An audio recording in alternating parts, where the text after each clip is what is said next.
امروز ما اینجا در یکی از ایالات آمریکا، آتلانتا در شهر جورجیا هستیم. برمیگردیم به اکتبر سال 2019. الکسیس کرافورد 21 ساله یک دانشجوی ارشد در دانشگاه کلارک آتلانتا بود که خودش را برای جشن فارغ التحصیلی داشت آماده میکرد. خانواده برای اون همه چیز بود. اون از یک خانواده بزرگ و دوست داشتنی با 5 برادر و 4 خواهر بود. الکسیس به والدینش خیلی وابسته بود و دوستاش میگفتن که همیشه به توانایی خودش خیلی ایمان داشته و برای هر دستاوردی که داشت سخت کار میکرد. همچنین دوستاش اونو آدمی اندیشمند، مهربان، پرشور و موفق میدونستن و حس شدیدش به درست و نادرست بودن قضایا را از پدرش باب که در اجرای قانون کار میکرد به ارث برده بود. الکسیس در رشته عدالت کیفری تحصیل میکرد و میخواست وارد کاری شود که به مردم کمک بیشتری بتونه بکنه و تغییرات مثبتی در جامعه ایجاد کنه. الکسیس با یکی از هم دانشگاهی‌های خود به نام جردن جونز که اونم 21 سال داشت در یک آپارتمان غیر دانشجویی با هم زندگی میکردن.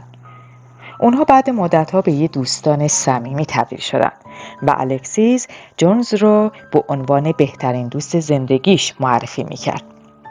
به طوری که جردن خانواده الکسیس رو به خوبی میشناخت و حتی برای روز شکرگزاری و عید پاک با اونا وقت میگذروند. به نظر میرسید که هر دوی اونا در انتخاب هم اتاقیشان بسیار خوششانس بودند. در 30 اکتبر حدود ساعت 3:30 بعد از ظهر مادر الکسیس و یکی از برادراش به اسم تامی و خواهرش مونیکا با اون تماس تصویری گرفتن. به نظر الکسیس خیلی خوشحال به نظر می رسید و اونا شروع کردن با هم صحبت کردن و شوخی کردن.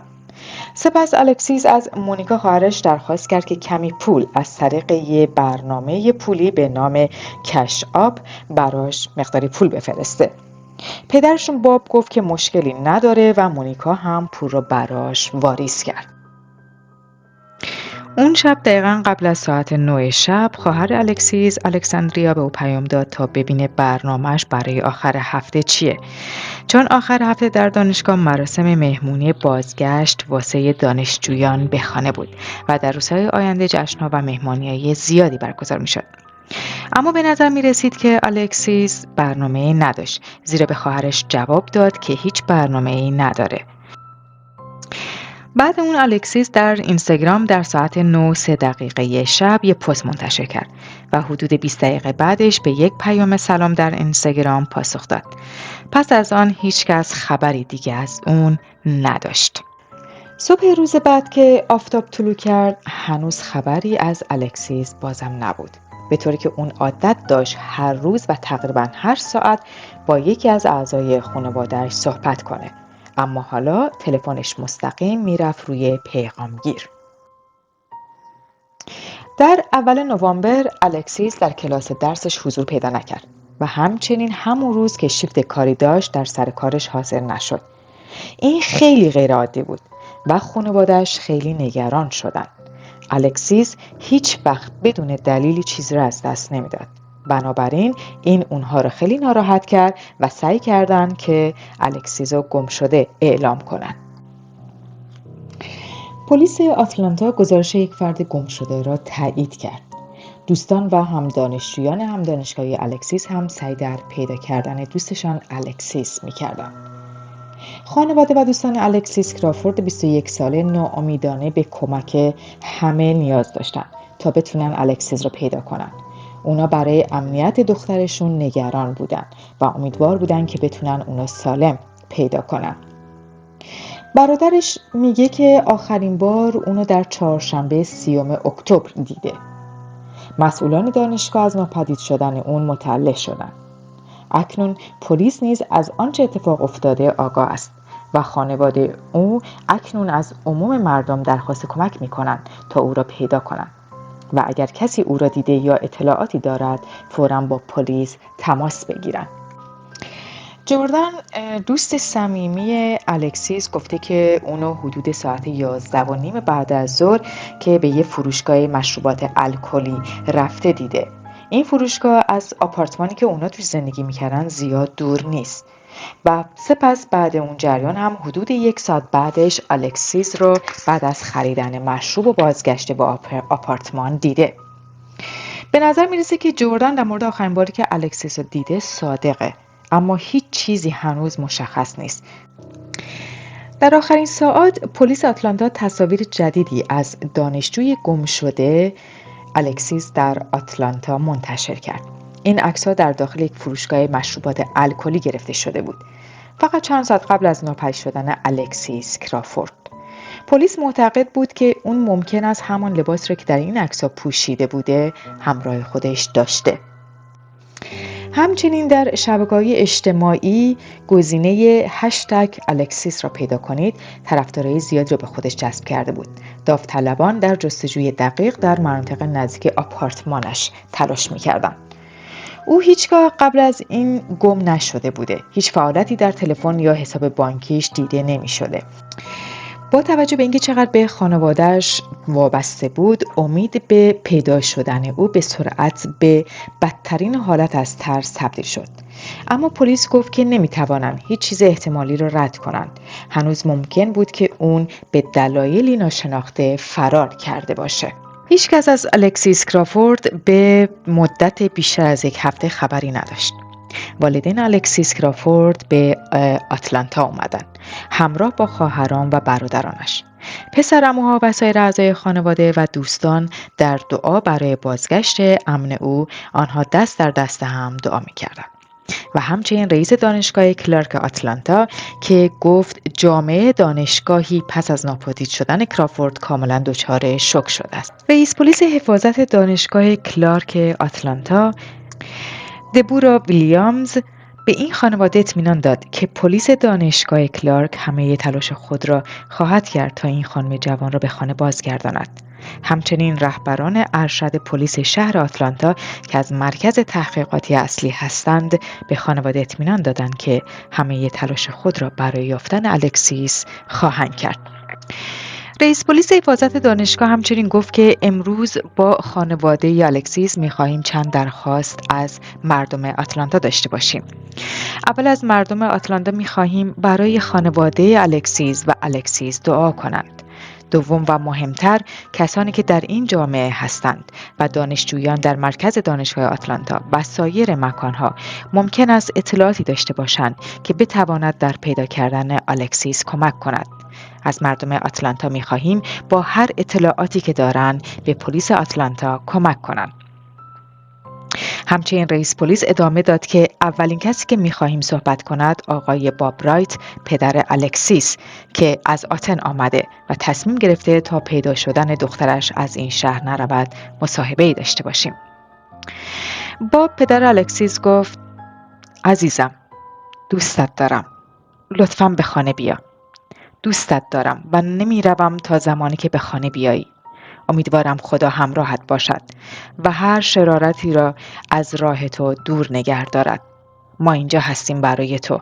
دوستت دارم. الکسیس، دلم برایت تنگ شده است.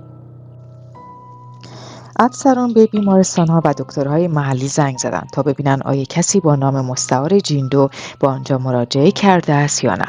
و ناگهان اطلاعاتی دریافت کردند که جستجویشان برای الکسیس را به جایی که آخرین بار دیده شده بود بازگرداند. درسته، آپارتمانش. وقتی که ناپدید شده بود.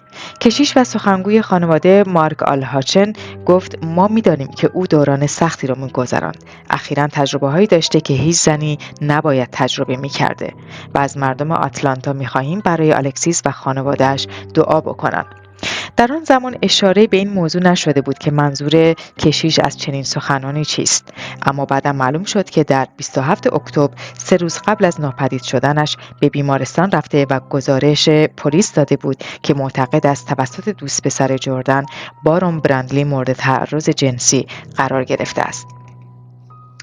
در 27 اکتبر قضیه چنین بوده است که الکسیس به همراه دوستش جردن و دوست پسر جردن بارون با هم نشستن و مشروبات الکلی می نوشیدن و بارون سعی کرده که الکسیس رو ببوسه و اونو لمس کنه. اما بارون ادعا کرده که فکر می کرده الکسیس جردن دوست دختر خودش بوده. الکسیس که بسیار ترسیده بود به اتاقش میره و بارون اونو دنبال کرده و سپس به حمام میرن و در را میبندن. الکسیس گفت که بعد از اون چیزی به یاد نمیاره چون بیهوش شده بود. وقتی بیدار شده بود لباس زیرش پاره شده و بارون نیمه لباس بوده. جردن حتی به در کوبیده بود و وقتی بارون در را باز کرد اونو بدون لباس توصیف کرد و اولین چیزی که گفت این بود: من به الکسیس تجاوز نکردم. تا ساعت 6 صبح بارون با ماشین جردن رفته بود و این درست قبل از رسیدن پلیس به آپارتمان بود. جردن در واقع با 911 تماس گرفت، اما نه برای گزارش حمله بلکه برای گزارش سرقت ماشینش. هیچ اشاره‌ای به تعرض احتمالی نشد و او را دوست پسر سابقش معرفی کرد، چیزی که با تمامی گزارش‌های دیگر از رابطه‌شان در آن زمان تناقض داشت. و اما جزئیات ثبت شده تماس تلفنی جردن با اداره پلیس. اینجا اداره پلیس است، بفرمایید. سلام، من جردن جونز هستم. دوست پسر سابقم ماشینمو دزدیده و کلیدهایم رو هم با خودش برده. چجوری میتونید به من کمک کنید؟ اداره پلیس: چند افسر رو به آنجا خواهیم فرستاد. الکسی سپس به بیمارستان رفت تا یک چکاپ پزشکی مربوط به تجاوز را انجام دهد که به بارون مرتبط بود و نشان دهنده وجود آثار اسپرم بارون در داخل بدن الکسیس بود. در حالی که الکسیس در حال گذراندن این مراحل بود، جردن که از وضعیت باخبر بود بارون را دوباره به اتاقش بازگرداند و برای مدتی در همان منطقه در آپارتمان ماند. اما الکسیس به دوستانش گفته بود که دیگر راحت نیست در اتاقش بخوابد. به همین دلیل به دنبال منطقه دیگری برای زندگی است. او ترسیده و احساس ناامنی می‌کرد و همه چیز به گزارش پلیس بستگی داشت.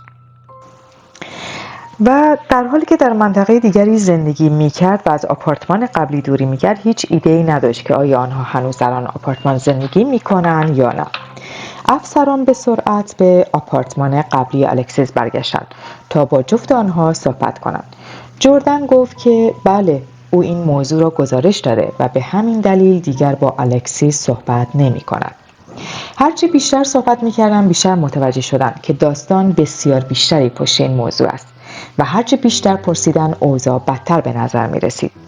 در نهایت جردن با کمک پدرش که در ایالت دیگری در اجرای قانون کار می‌کرد، کارآگاهان را به منطقه حدود 11 مایل دورتر از آپارتمان که زندگی می‌کردند هدایت کرد. بعد از این قضیه خیلی طول نکشید که اداره پلیس اعلام و تایید کرد که دانشجوی گمشده کلارک آتلانتا پیدا شده است. بدن او در پارک دیکلب یافت شده است.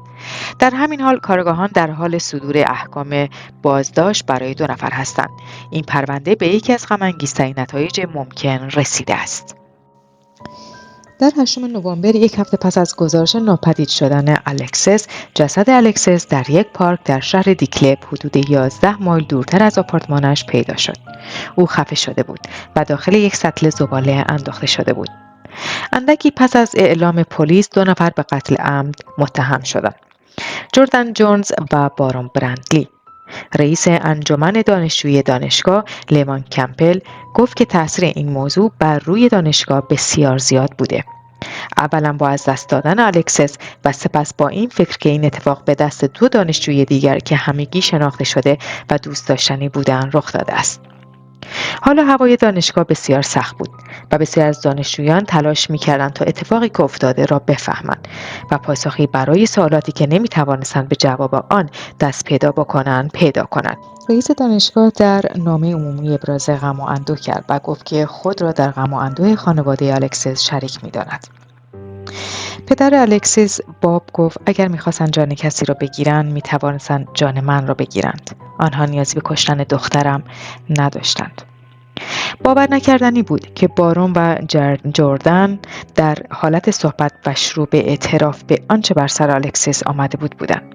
بارون گفت که کمی قبل از ساعت 3 بامداد در 31 اکتبر یک دعوا بین دختران آغاز شد که به سرعت به دعوای فیزیکی تبدیل شد. بارون وقتی صدا را شنیده بود از اتاق جردن بیرون آمد و درگیر قضیه شد. اوضاع به سرعت شدت گرفت و بارون اعتراف کرد که الکسیس را خفه کرده. در حالی که جردن یک کیسه پلاستیکی روی سر الکسیس قرار داده بود، هر دو با هم الکسیس را خفه کردند. ویدیوی نظارتی از پارکینگ آپارتمان جردن و بارون را نشان میداد که حدود ساعت 3 بامداد ماشین جردن را به درب آپارتمان نزدیک دیده بودند. پلیس باور دارد که این زمانی بود که جسد الکسیس به ماشین منتقل شد.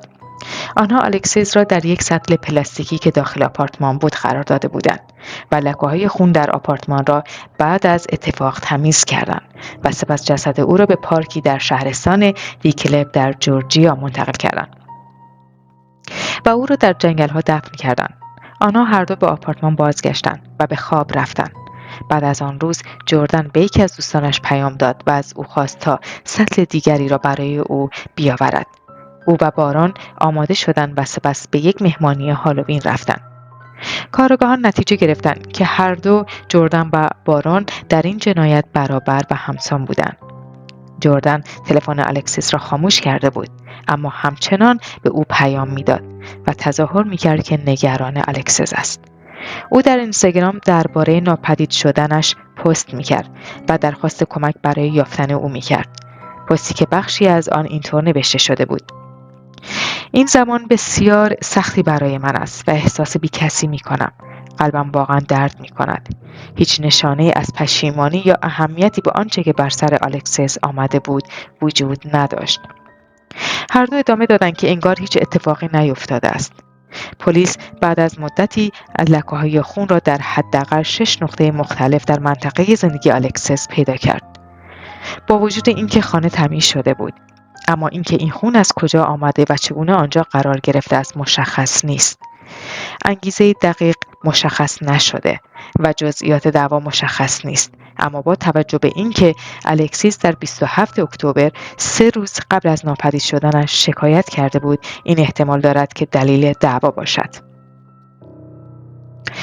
با این حال پلیس گفت که آیا شکایت او مستقیما انگیزه قتل او بود یا قتلش به دنبال دعوایی که به وجود آمد هنوز مشخص نیست.